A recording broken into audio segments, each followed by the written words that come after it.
podcast. Well, it's time to be liberated from the chaos of working in your business. At the time of this recording on Facebook Live, it is Monday. Happy New Week, everybody. Also, make sure that you go subscribe to our YouTube channel. You can like us up on Facebook and also subscribe to the podcast. So every one of these is across the channels. Each one is at My Business on Purpose. Hey, it's Scott Beebe. I'm excited to be able to talk today about how to do the hard work of delegating tasks effectively. It is something that we've seen challenge a lot of people, and I want to make sure that we dive into that. The other day, Thomas and I were talking through a coaching situation that he had experienced, and I looked over, and Jesse was just smiling. And both of us were like, "What are you smiling at?" And we were glad she was smiling, but we were like, "What are you smiling at?" And her response was gold. She said, "It's just fun to watch you two guys living out your giftedness while we all move forward to our mission." Yes, it is. And the moment offered us a glimpse into the joy that is found when the right people are in the right seats.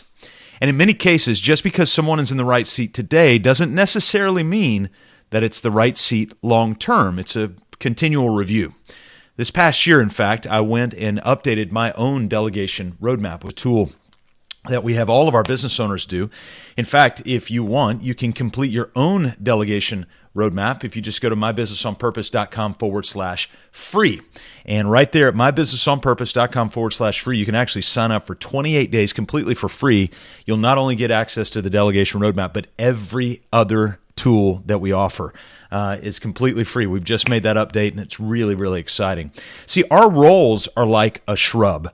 They grow. They need to be trimmed from time to time. And as I laid out all the tasks on that delegation roadmap that I do from week to week, it was very sobering to see all of the new tasks that have slowly crept into my day.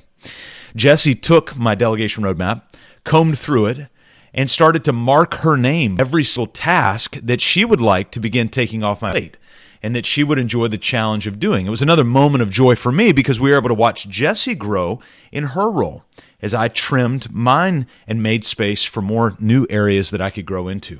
So we were both growing even as we were trimming down all at the same time. Hiring and placing a team member is really, really hard. You may not know this. It took us months to hire Thomas, and it's taken us 5 years to get Jessie into the role she's in now that seems to be really tailor-made for her skill set, personality, and her life situation. So we'll enjoy it for now in the same way that we enjoy the look of a freshly trimmed landscape, right?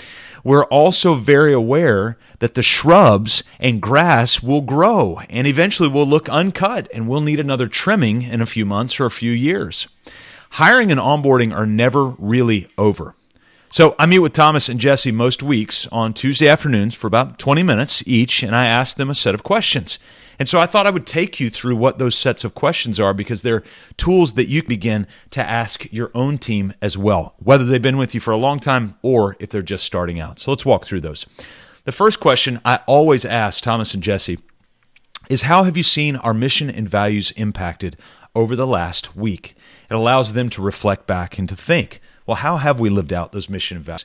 Second question I ask is, what are you seeing and what are you thinking? Just in general, and it's meant to be a very, very broad question.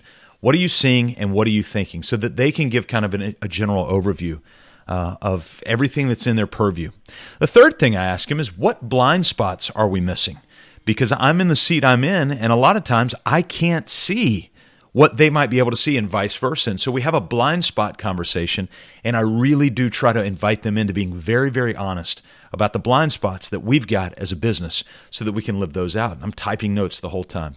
The fourth question I ask is, what questions do you have about your role? This allows Thomas and Jessie to really dive in to the nuts and bolts of their role and begin to go, you know what, I don't know that I'm quite clear on this. Can you give me some insight? And we can walk through that, and obviously we can update it when we need to. The fifth question I ask is, what new ideas you have? I'm always a little leery to ask this question because new ideas are awesome, but at the end of the day, we've got to be able to implement those. That's why we've got our 12-week plan to be able to do that. Sixth question I ask is, what do you need from me? I need to know and I need to hear exactly what they need from me. And of course, it requires some vulnerability because there may be some things that they might think, well, I don't want to tell him I need this because then it looks like I don't know what I'm doing. And that's not it at all. If I don't know, then we can't offer it. We can't grow in that.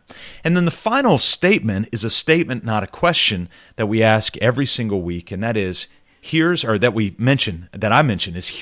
I'm seeing. Here's what I'm seeing. So I'll meet with Jesse and say, hey, Jesse, here's what I'm seeing, both in you, both in the business, both in the things around us. Here's what I'm seeing. And then I'll sit with Thomas and say the same thing. Hey, Thomas, here's what I'm seeing in you, or here's what I'm seeing in the business. Now, most weeks, our conversations are pretty normal. Base hits, sometimes bunts, walks on base. But then there's a week where a real pearl of insight begins to surface. And those are the weeks we start to see healthy growth of life, while also becoming aware that we're getting closer to a trimming of tasks, which ironically leads to an increase in responsibility and leadership. So that trimming creates growth. When we don't take the time for these conversations, hiring can cost us thousands in lost productivity, in time, in money, in engagement, in awareness. See, this idea of delegation is not just a cool idea. Delegation is absolutely the necessary step of personal and professional growth, both for the delegator and for the delegatee. So we need to make sure that you're making time for these important conversations and to trim the shrubs. We've got to constantly be trimming the shrubs to make sure you've got everything that you need. And the good news is, if you go right now to mybusinessonpurpose.com/free, that link right there, if you're watching on Facebook Live or YouTube, or if you're listening on the podcast, just go to mybusinessonpurpose.com/free, and you will have 28-day, completely free 28-day access to our entire Business on Purpose roadmap coaching experience. Now, our goal is that you'll stay long-term. That's why we want to open it up free. So you have time to get in there, to hop on the coaching calls. That's right. Those coaching calls are available even to you as a free member for 28 days.